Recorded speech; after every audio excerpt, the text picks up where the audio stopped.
নির্ধারিত কোনো রেট নাই, এটা যার যার ব্যক্তিগত চাহিদার উপরে রেটটা নির্ভর করে।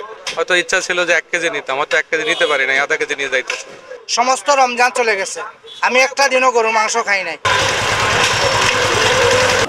মূল্য তালিকায় 750 টাকা লেখা থাকলেও সেই গরুর মাংস চাহিদা বেঁধে বিক্রি হচ্ছে 780 থেকে 1050 টাকায়। অস্বাভাবিক এই দামের কারণে তরমুজের পর এবার গরুর মাংস থেকেও মুখ ফিরিয়ে নিচ্ছেন অনেক ক্রেতা। নির্ধারিত কোনো রেট নাই, এটা যার যার ব্যক্তিগত চাহিদার উপরে রেটটা নির্ভর করে। হাড্ডি ছাড়া 950, 900, 850 পিস, ওটা 1000 পিস। এটা হাড্ডি ছাড়া ওইটার মধ্যে আপনার যদি কিমার গোছ চান, যদি লাল টকটকা গোছ চান, তাহলে তো আমাদের এটা ঘাটতি আছে, তখন আপনার ওইটা তো বলন দিয়ে নিতে হবে। আপনি যদি চর্বি চার্বি সারা একবার নেন তাহলে 1000, 1050 টাকা এরকম পড়ে। আর যদি সবকিছু যেরকম মিক্স আছে ওইভাবে নেন 950, 900 টাকায় নাপ। 750 টাকা লেখা কেন 780 টাকা চাইতেছে? এটার কারণ কি ওরা জানাক। সমস্ত রমজান চলে গেছে, আমি একটা দিনও গরুর মাংস খাই নাই। এই ঈদের আগে একটা দিন খাবো বলে আজকে আসছি মাংস নিতে। যদি সুবিধাজনক হয় নিব, নয়তো নিব না। হ্যাঁ, অবশ্যই চলবে। গরুর মাংস না খাও তো আরো ভালো। এত দাম যদি বাড়ে আপনারা কি না খেয়ে থাকবে? অবশ্যই, 100 টাইমস আমরা খাবো না। হয়তো ইচ্ছা ছিল যে 1 কেজি নিতাম, হয়তো 1 কেজি নিতে পারি না, আধা কেজি নিয়ে যাইতেছে। এখন পরিবারের তো কি বুঝাবে, পরিবারের তো বোঝানো সম্ভব না। হয়তো আজকে গরুর মাংস লাগবে, যেখানে 1 কেজি কেনার কথা হয়তো আধা কেজি নিতেছি, কারো 5 কেজি কেনার কথা 2 কেজি কিনতেছে। একবারে বয়কট করতে বলতে এখন যে কিনবেই না মানুষ, এমন তো আর হবে না, হয়তো পরিমাণে হয়তো কমে যাবে। গরুর মাংস তো হয়তো সাময়িক তারা বন্ধ করলে তারাও দোকান হয়তো বন্ধ রাখতে পারে, কিন্তু পরবর্তীতে সেম দামগুলো তো আর ওইভাবে কমবে না। দাম যদি কমতো তাহলে তো যে অবস্থা চলতেছে বাজারের, যে ঊর্ধ্বগতি আগে থেকে কমে যেত, কিন্তু কমে নাই তো। যত অভিযান এই সেই কত কি করতেছে, এক এক এলাকা 650, কোনো জায়গায় 500 টাকা, কিন্তু আসলে সিলেটে তো ওই পরিমাণ কমে নাই। সিলেট যে দাম এটাই রয়ে গেছে।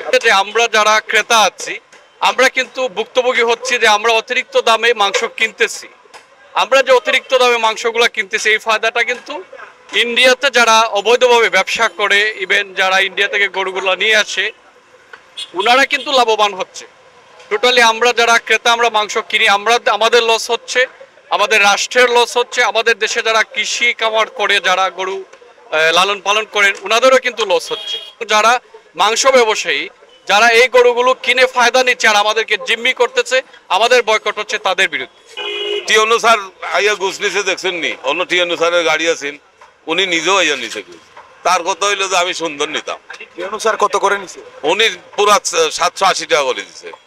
মানুষজন তো ফেসবুকে বলতেছে তারা গরুর মাংস খাবে না, বয়কট করবে। খাবে না এমন কোন মানুষ না, খাবে। হয়তো যে জায়গায় 10 কেজি ওই জায়গায় খাবে 5 কেজি। খাবে না এমন না, খাবে। গরুর মাংস এই পৃথিবী থাকাকালীন গরুর মাংস থাকবেই। অন্য অন্য বছর যে গরুর মাংস বেচছি এই রমজানে, তার থেকে দ্বিগুণ বেশি বেচলাম এই রমজানে। কালকে কাটছি 11টা গরু, আজকে মোটামুটি 8টা চলে। কালকে 11টা কাটছি, আজকে 8টা চলে।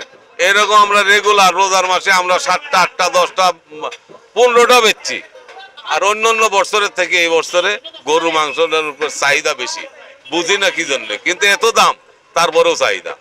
গরুর মাংসের অস্বাভাবিক এই দাম নিয়ন্ত্রণে শুধু খুচরা ব্যবসায়ী নয়, বরং মূল হোতাদের খুঁজে বের করে তাদের বিরুদ্ধে যথাযথ ব্যবস্থা গ্রহণের মাধ্যমে গরুর মাংসের দাম নিয়ে 9-6 বন্ধ করার দাবি সাধারণ মানুষের।